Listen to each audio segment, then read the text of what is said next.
Шагнувшие в бессмертие одна дата, два скорбных события. Нападение фашистской Германии на Советский Союз в 1941 году и террористов на Ингушетию в 2004 году.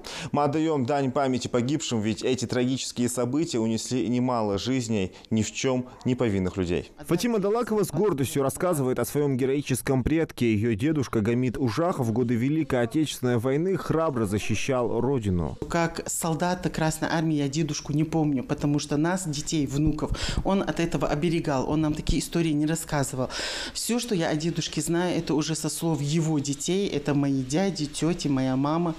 То, что они о нем рассказывали, и то, что я о нем вычитывала из многочисленной литературы. Самая кровавая война началась на рассвете 22 июня 1941 года, когда фашистская Германия напала на Советский Союз. Более 20 тысяч ингушей были призваны в ряды Красной Армии. 6,5 тысяч из них так и не вернулись с полей сражения. Наши земляки воевали практически на всех фронтах Великой Отечественной. Это летчики Мурат Аздоев, Ахмед Мальсагов, Ширвани Костоев, артиллерист Магомед Гирей Зязиков, разведчик Абдулла Цароев. Тысячи настоящих мужчин, подвиги которых навсегда останутся в памяти народа, как, например, Халита Цичоева. Они внесли неоценимый вклад в победу над фашизмом. 18-летним юношей на фронт ушел и последний защитник Брестской крепости Уматгирей Барханоев. Мужественно защищая свою страну, в Брестской крепости погиб и Саварбек Плиев. Музей Назрани бережно хранит и дополняет историю того времени. Здесь экспозиция постоянная, она не разбирается, так что посетителям мы всегда открыты, рады.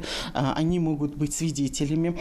К сожалению, обо всех 20 тысячах мы не знаем. В нашей базе то, что имеется выставлено в зале, мы тепло храним эту информацию. Наше дело правое. Враг будет разбит. Победа будет за нами. Такова была заключительная фраза обращения к советскому народу, которая прозвучала на всю страну. Так и случилось. Советский народ одержал великую победу. Но спустя десятилетия, 22 июня для ингушского народа омрачилось еще одним трагическим событием. В ночь с 21 на 22 июня 2004 года террористами было совершено вероломное нападение на правоохранителей. В результате их террористических действий погибли более 100 человек. Каждая фотография и имя – это отдельная история, в которой огромное мужество и боль родных от потери. С некоторыми из них были знакомы и сами сотрудники музея. В памяти народа навсегда остался следователь по особо важным делам Тимур Салманович Гитагазов.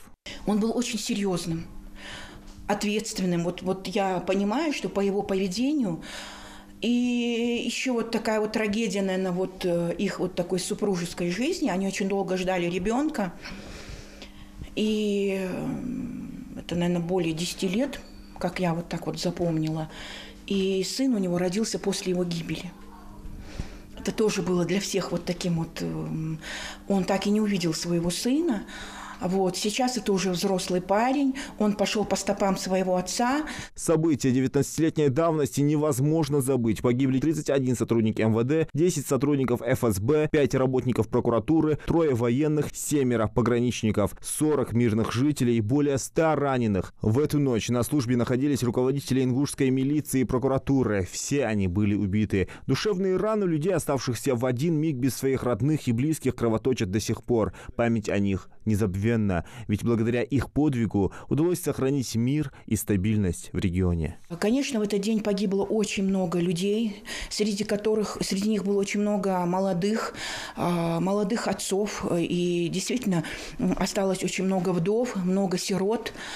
И в данном случае мне бы хотелось рассказать еще об одном человеке.